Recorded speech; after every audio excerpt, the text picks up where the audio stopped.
Go. Ahmad मैम इकोक खुरमजरी मिंग डॉक्टर एम दयानंद एलाइस पिवारेल मिटे managing director Medilan ambulance service Manipur अना मैम अपील तौजनिंगे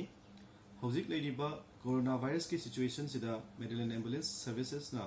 कोई थेंगनरिबा खुदोंचादबा अवाबा मैम कईगुमतंग खंगनजगे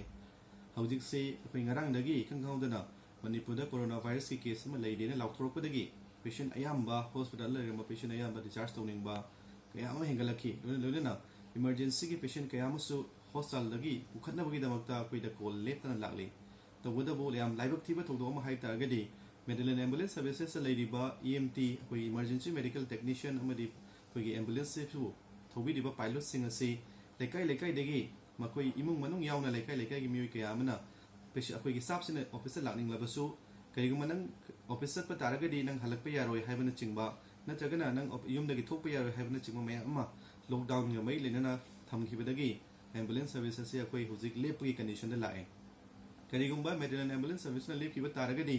कनागुमा मियोय अमा अखोइगी एक्सीडेंट थोकपा हार्ट अटैक तौरकपा इमरजेंसी केस अमा लाकप मतमदा अखोइ मयामदा सर्विस पीबा ngमोइदबई कंडीशन द लागले हौजिक मयामदा इन खंगनजनिंगबदी मयामना किनरिबा कोरोना वायरस असे पृथ्वी पुंबदा संदोलिबा वायरस अमने तबदबु हाइरिबा लमदमसिंग असिदा एसेंशियल सर्विसिंग कनामत लेपते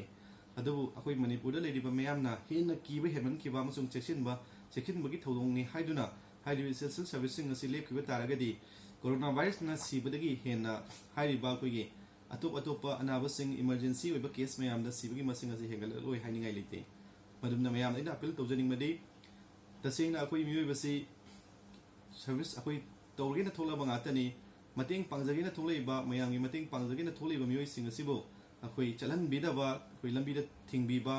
देन लेकाई लेकाइदा बन्ना चिंगबा तौबि अखोइगी उवा पैसलगा थंबिबा चथुक चसन याहनदबा अखोइने स्टाफसिंग असि युमदगी पिकअप तौबा अखोइ लखतनबा गाई थाजबा फावबदा चंगहनबिरक्तबा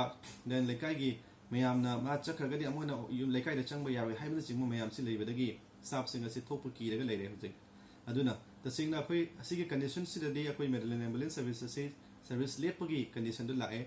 तसिंगना मेडिलन एम्बुलेंस सर्विस लेपकिबा तारगदी तसिंगना दरकार ओइदिबा पेशेंट ट्रांसपोर्टेशन दरकार ओइबा पेशेंट मयाम अमदि अदुकी मतिक अवाबगी कंडीशन अमदा लेरगनी हाइबसे अखोइ थाजजबनी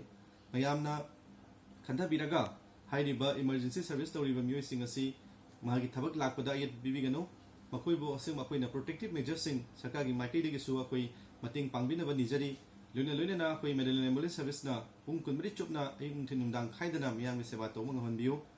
सहयोग पिनाबिu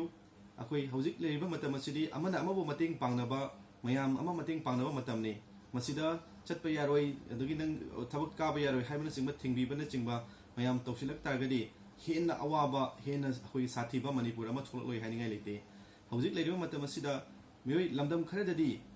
अखोइ चाना थंगबा फावबा अखोइ लंबी सोरोक थमगा अवाबा कयागी मतिंग पांगनबा मतमने अदो मणिपुरददी लाम लाइबक थिबगी मओंगदा मियोइ खरना युमदा आइगी युमदा चंगबिरकनु आइसु लाक्चरोय हाइबना चिंगबा यामना थमोइ पिकपगी मओंगदा मयाम अमा अखोइ इबा थेंगनजरे मसी